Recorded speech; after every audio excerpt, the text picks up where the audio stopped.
Secret wars comic സീരീസിന്റെ issue 4-ലാണ് നമ്മൾ ഇപ്പോൾ എത്തിച്ചേർന്നിരിക്കുന്നത്. പ്രധാനമായിട്ടും ഇതിനു മുമ്പ് എന്തൊക്കെയാണ് കോമിക്സിൽ നടന്നിട്ടുള്ളത് എന്നുള്ള കാര്യങ്ങൾ ഞാൻ ഡീറ്റെയിൽ ആയിട്ട് തന്നെ അപ്ലോഡ് ചെയ്തിട്ടുള്ളതാണ്. മറക്കാതെ തന്നെ ഈ ഒരു വീഡിയോ കണ്ടതിന് ശേഷം നിങ്ങൾക്കിത് ചെക്ക് ചെയ്യാവുന്നതുമാണ്. അപ്പോൾ നമുക്ക് ഡയറക്റ്റ് ആയിട്ട് വീഡിയോയിലോട്ട് കിടക്കാം.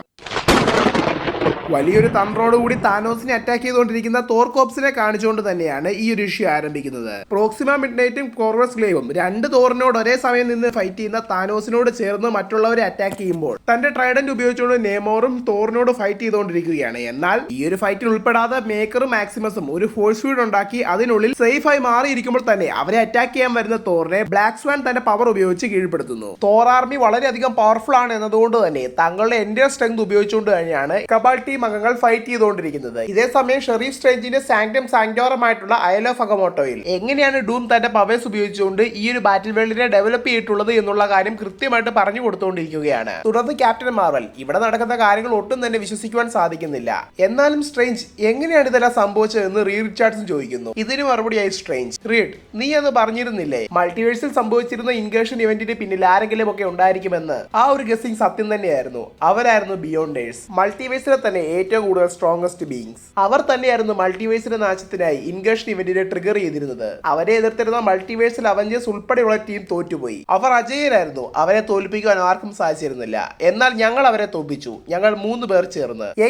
എങ്ങനെയാണ് നിങ്ങൾ അവരെ തോൽപ്പിച്ചത് എന്ന് ബ്ലാക്ക് പാന്തർ ചോദിക്കുമ്പോൾ ഡൂമിന്റെ കൃത്യമായിട്ടുള്ള പ്ലാനിങ്ങിനോടൊപ്പം എന്റെ ട്രിക്സും മൾട്ടിവേഴ്സിലെ അവസാന മോളിക്കുലർ മാന്റെ പവേഴ്സ് ഉപയോഗിച്ചുകൊണ്ട് ഞങ്ങൾ അവരെ പൂർണ്ണമായും ഈ ലോകത്ത് നിന്നും ഇല്ലാതാക്കി. അവരില്ലാതായതോടുകൂടി അവരുടെ ഒംനിപൊട്ടൻസ് പവർ മാത്രം അവിടെ ബാക്കിയായി നിന്നു. എന്നാൽ ആ പവേഴ്സ് ഞാൻ എടുത്തില്ല. ഞാൻ അവയിൽ നിന്ന് അകന്നു നിന്നു. പക്ഷെ അതുപോലെ അല്ലല്ലോ ഡൂം. അവൻ ആ ഒരു ശക്തി ഏറ്റെടുത്തു. അതോടൊപ്പം വളരെ വലിയൊരു ഉത്തരവാദിത്വം അവനിൽ വന്നു ചേർന്നു. മിച്ചമുള്ള മൾട്ടിവേഴ്സിനെ സംരക്ഷിക്കുക എന്നുള്ളത്. ഇൻകർഷൻ ഓൾറെഡി തുടങ്ങി എന്നതുകൊണ്ട് തന്നെ മൾട്ടിവേഴ്സുകളെ സംരക്ഷിക്കാൻ ഞങ്ങൾക്ക് സാധിക്കുകയില്ല. അതുകൊണ്ട് തന്നെ അവസാനമായി അവശേഷിച്ചതെല്ലാം ചേർത്ത് വെച്ചുകൊണ്ട് ഈ ഒരു ബാറ്റിൽ വേൾഡിനെ ഡൂം ക്രിയേറ്റ് ചെയ്തു. സോ നീ ഇപ്പോൾ അവന്റെ ജോലിക്കാരനായി മാറിയല്ലേ എന്ന് ബ്ലാക്ക് പാന്തർ ചോദിക്കുമ്പോൾ മറുപടിയായി സ്ട്രേഞ്ച്, ജോലിക്കാരനല്ല, സെക്കൻഡ് ഇൻ കമാൻഡ് എന്ന് പറയുന്നതായിരിക്കും കൂടുതൽ ശരി. ബാറ്റിൽ വേൾഡ് ക്രിയേറ്റ് ചെയ്തവനാണെങ്കിലും അതിൽ അവന് പോലും അറിയാത്ത ഒരുപാട് കാര്യങ്ങളുണ്ട്. ഈവൻ അവന്റെ തകർച്ചയ്ക്ക് വരെ കാരണമാകുവാൻ സാധിക്കുന്ന പലതും. എന്നാൽ അവയെല്ലാം എനിക്കറിയാം. ഇവയെല്ലാം തന്നെ ഇത്ര നേരം കേട്ടുകൊണ്ടിരിക്കുന്ന മൈൽസ് മൊറാലിസ്, അപ്പോൾ എന്റെ ഫാമിലി, ഫ്രണ്ട്സ് എല്ലാവരും മരണപ്പെട്ടോ എന്ന് വളരെയധികം സങ്കടത്തോടുകൂടി ചോദിക്കുമ്പോൾ പഴയ യൂണിവേഴ്സിന്റെ മിച്ചഭാഗങ്ങളെ യൂസ് ചെയ്തുകൊണ്ടാണ് ഈ ഒരു ബാറ്റിൽ വേൾഡിനെ ക്രിയേറ്റ് ചെയ്തിട്ടുള്ളത്. മൾട്ടിവേഴ്സിൽ മിച്ചമായി അവശേഷിച്ചിരുന്ന ഒരു സ്മോൾ പോർഷൻ ഓഫ് പീപ്പിൾ മാത്രമാണ് ഇവിടെ ഉള്ളത്. അതിൽ തന്നെ ന്യൂയോർക്ക് സിറ്റിയുടെ ഒരു ഭാഗം, വക്കാണ്ടയുടെ ഒരു പോർഷൻ, ഈവൻ ആസ്ഗാർഡിന്റെ ഒരു അല്പഭാഗവും അവയോടൊപ്പം കൂട്ടിച്ചേർത്തിട്ടുണ്ട്. സെക്കൻഡ് ഇൻ കമാൻഡ് ആയതുകൊണ്ട് തന്നെ ഈ ഒരു യൂണിവേഴ്സിൽ നടക്കുന്ന എല്ലാ കാര്യങ്ങളും കൃത്യമായിട്ട് കളക്ട് ചെയ്യുവാനും അത് ഡൂമിന്റെ പക്കൽ എത്തിക്കുവാനായിട്ടുള്ള ഉത്തരവാദിത്തം എനിക്കാണുള്ളത്. എന്നാൽ അവയിൽ നിന്ന് ഞാൻ പലതും മറച്ചു വെച്ചു.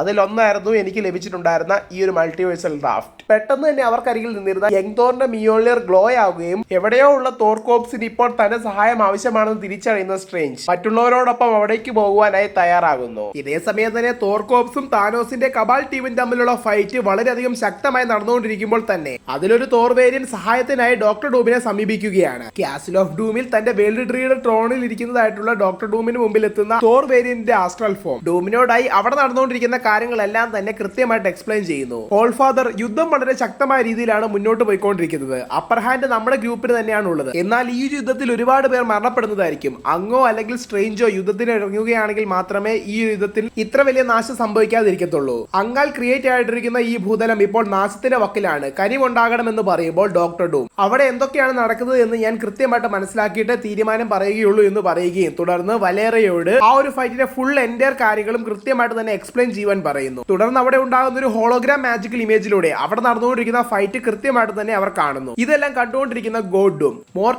മോർട്ടൽസുമായിട്ടാണ് അവർ ഫൈറ്റ് ചെയ്തുകൊണ്ടിരിക്കുന്നത്. ഇതിൽ ഞാൻ ഇറങ്ങേണ്ട യാതൊരു കാര്യവുമില്ല. അത്രയ്ക്കും വലിയൊരു ത്രെട്ട് ഒന്നുമല്ല ഇത്. എന്നാൽ ഇത് കാണുന്ന വലേറിയ, അച്ഛാ എനിക്ക് തോന്നുന്നത് ഇത് വളരെയധികം വ്യത്യസ്തമായിട്ടുള്ള രീതി തന്നെയാണ്. കാരണം ഇവർ തമ്മിൽ നടക്കുന്ന ഫൈറ്റിൽ നമുക്കെതിരായി നിൽക്കുന്നത് സാധാരണ മോർട്ടൽസ് അല്ല. അവർ വളരെയധികം സൂപ്പർ സ്ട്രോങ് തന്നെയാണ്. നമ്മുടെ ടീം അവരോട് ഫൈറ്റ് ചെയ്യാൻ വളരെയധികം സ്ട്രഗിൾ ചെയ്യുന്നുണ്ട്. അതുപോലെ തന്നെ സൂസ്റ്റോമും പറയുന്നു, വിക്ടർ ഈ ഒരു യുദ്ധം നിസ്സാരമായി എനിക്കും തോന്നുന്നില്ല.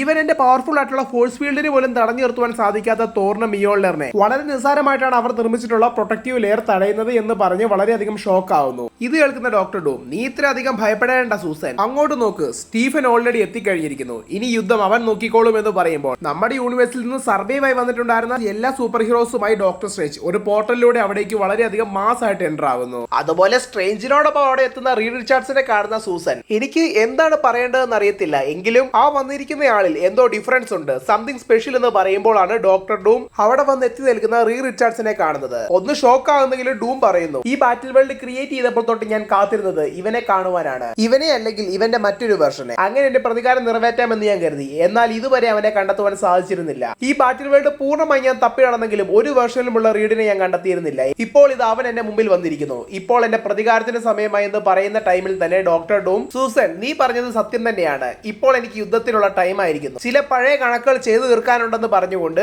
ഒരു വലിയ പോർട്ടൽ ഓപ്പൺ ചെയ്ത് ഡയറക്റ്റ് ആയിട്ട് എന്നെ ബാറ്റിൽ നടക്കുന്ന സ്ഥലത്തേക്ക് വന്നെത്തി. റീഡ്, ഇത്രയും കാലവും ഞാൻ തേടി നടന്നത് നിന്നെയാണ്, നിനക്ക് വേണ്ടി ഞാൻ വന്നിരിക്കുന്നു എന്ന് ഉച്ചത്തിൽ വിളിച്ചു പറയുന്നു. ആരും ഒട്ടും പ്രതീക്ഷിക്കാത്ത ടൈമിൽ തന്നെ സെക്കൻഡുകൾക്കുള്ളിൽ അവർക്ക് മുമ്പിൽ വന്നെത്തി നിൽക്കുന്ന ഡൂമിനെ കാണുന്ന അവർ വളരെയധികം ഷോക്ക് ആവുന്നു. മാത്രമല്ല അവിടെ നിൽക്കുന്ന മേക്കർ, ഇവൻ എന്നെ അല്ലല്ലോ വിളിക്കുന്നത് എന്ന് ചോദിക്കുമ്പോൾ തൊട്ടടുത്ത് നിൽക്കുന്ന മാക്സിമസ്, അല്ല ഒരിക്കലും നിന്നെ ആവുകയില്ല, അവന്റെ എതിരാളി മറ്റൊരാളാണെന്ന് പറയുന്ന ടൈമിൽ തന്നെ അവിടേക്ക് മിസ്റ്റർ ഫെന്റാസ്റ്റിക് അഥവാ റീഡ് റിച്ചാർഡ്സ് ഡോക്ടർ ഡൂമിനെ എതിരിട്ടുകൊണ്ട് അവിടേക്ക് എൻ്റർ ആകുന്നു. അപ്പോൾ ഞാൻ കേട്ടത് ശരി തന്നെയാണ്, ഈ ഒരു വേളിന് രാജാവായിരിക്കുവാൻ വേണ്ടിയാണല്ലേ നീ ഇവിടെ ക്രിയേറ്റ് ചെയ്തത് എന്ന് നമ്മുടെ യൂണിവേഴ്സിലെ റീഡ് റിച്ചാർഡ്സ് ഡോക്ടർ ഡൂമിനോടായി ചോദിക്കുന്നു. ഇതിന് മറുപടിയായി ഡോക്ടർ ഡൂം, അതെ മിച്ചമുണ്ടായിരുന്ന യൂണിവേഴ്സിനെ ഞാൻ സംരക്ഷിച്ചു, അതുകൊണ്ട് തന്നെ ഈ ഒരു യൂണിവേഴ്സിലെ ത്രോൺ അതെന്റെ ബർത്ത് റൈറ്റ് ആണ്, എന്റെ മുമ്പിൽ മുട്ടുമടക്കി നിൽക്കുക, അങ്ങനെയാണെങ്കിൽ നിങ്ങളുടെ മരണം ഒട്ടും വേദനയില്ലാതെ എന്റെ കൈകൾ കൊണ്ട് ഞാൻ നടത്തുന്നതായിരിക്കും എന്ന് പറയുന്ന ടൈമിൽ തന്നെ താനോസ്, നിനക്കതിന് സാധിക്കുമെന്ന് തോന്നുന്നുണ്ടോ ഡൂം, നീ ഒരു ദൈവമാണോ അതോ ദൈവമായിട്ട് അഭിനയിച്ചുകൊണ്ടിരിക്കുകയാണോ? ഇത് കേൾക്കുന്ന ഡൂം വളരെയധികം ദേഷ്യത്തോടു കൂടി തന്നെ,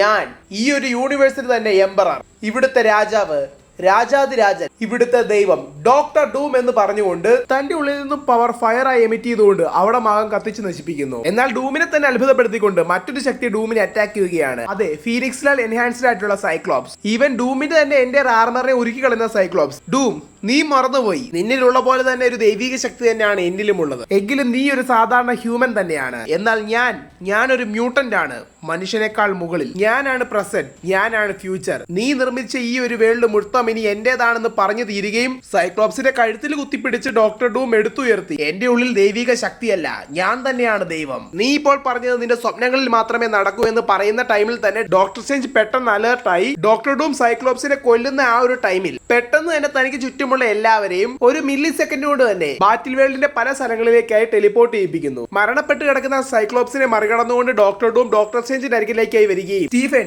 നീ എന്താണ് ഈ ചെയ്തത്, എത്രയും വേഗം തന്നെ അവരെ ഇവിടെ തിരിച്ചു കൊണ്ടുവരണമെന്ന് ഓർഡർ കൊടുക്കുന്നു. എന്നാൽ സ്ട്രേഞ്ച് മറുപടിയായി, ഞാൻ അവരെ ഇവിടെ നിന്ന് ടെലിപ്പോർട്ട് ചെയ്തില്ലായിരുന്നെങ്കിൽ എന്തായിരിക്കും സംഭവിക്കുക എന്ന് എനിക്കും അറിയാം നിനക്കും അറിയാം, അതുകൊണ്ട് തന്നെ ഞാൻ ഒരിക്കലും നിനക്ക് അവരെ വിട്ടുതരികയില്ല. ഇതെല്ലാം കേട്ടുകൊണ്ട് നിൽക്കുന്ന ഡോക്ടർ ഡൂം, സ്ട്രേഞ്ച് ഞാൻ അവസാനമായി നിന്നോട് പറയുകയാണ്, ഞാൻ പറഞ്ഞതുപോലെ ചെയ്യുമെന്ന് ലാസ്റ്റ് വാണിംഗ് ആയി പറയുന്നെങ്കിലും അതും ഡോക്ടർ സ്ട്രേഞ്ച് റിജക്ട് ചെയ്യുകയാണ്. ഇത്രയധികം ശക്തികൾ ഉണ്ടായിട്ടും നീ നിന്റെ പഴയ സ്വഭാവം മാറ്റിയിട്ടില്ല, ഞാൻ നിനക്ക് വളരെയധികം ഹോണസ്റ്റ് ആയിട്ട് വർക്ക് ചെയ്തിട്ടും നീ എന്നെ പോലും മനസ്സിലാക്കിയിട്ടില്ല. റീഡ് റിച്ചാർഡ്സിനെ കണ്ടെത്തുക എന്നത് നിന്റെ വ്യാമോഹമാണ്, നീ അവന്റെ എന്റെ ലൈഫ് അവനിൽ നിന്ന് തട്ടിയെടുത്തു, അവന്റെ ഭാര്യയെ നിന്റെ ഭാര്യയാക്കി, അവന്റെ മക്കളെ നിന്റെ മക്കളാക്കി, ഇപ്പോൾ നിനക്ക് അവനെ കൊല്ലുക കൂടി വേണം അല്ലേ? ഇത്രയധികം ശക്തികൾ ഉണ്ടായിട്ടും നീ അതിനെ മര്യാദയ്ക്ക് യൂട്ടിലൈസ് ചെയ്യുന്നില്ലല്ലോ. എന്നാൽ ഇപ്പോൾ ഇത് അതിന്റെ പതനം ആരംഭിച്ചിരിക്കുന്നു. ഈ കാര്യങ്ങളെല്ലാം തന്നെ നിനക്കും കൃത്യമായിട്ട് അറിയാം. മൈ ഓൾഡ് ഫ്രണ്ട് എന്ന് പറയുന്നതോടുകൂടി തന്റെ കൺട്രോൾ പൂർണ്ണമായും നഷ്ടപ്പെടുന്ന ഡൂം ആ ഒരു സെക്കൻഡിൽ തന്നെ തന്റെ എൻറ്റയർ പവർ യൂസ് ചെയ്തുകൊണ്ട് ഡോക്ടർ സ്ട്രേഞ്ചിനെ അവിടെ കൊല്ലുന്നു. ബാറ്റിൽ വേൾഡിന്റെ തന്നെ സെക്കൻഡ് ഇൻ കമാൻഡും ഷെരീഫ് ഓഫ് അഗമോട്ടോയുമായിട്ടുള്ള ഡോക്ടർ സ്ട്രേഞ്ചിന്റെ പതനത്തോടുകൂടി ഈ ഒരു സീനും ഈ ഒരു ഇഷ്യൂവും ഇവിടെ അവസാനിക്കുന്നു. എന്തായാലും വളരെയധികം ബെറ്റർ ആയിട്ടുള്ള രീതിയിൽ ഇപ്പോൾ മുന്നോട്ട് പോയിക്കൊണ്ടിരിക്കുന്ന ഈ ഒരു കോമിക് സീരീസിന്റെ നെക്സ്റ്റ് ഇഷ്യൂവിന് വേണ്ടി നിങ്ങൾ വെയിറ്റ് ചെയ്യുന്നുണ്ടെങ്കിൽ മറക്കാതെ തന്നെ ഈ ഒരു ചാനൽ സബ്സ്ക്രൈബ് ചെയ്ത് വെച്ചേക്കുക. നമ്മൾ ഉടൻ തന്നെ അത് അപ്ലോഡ് ചെയ്യുന്നതായിരിക്കും.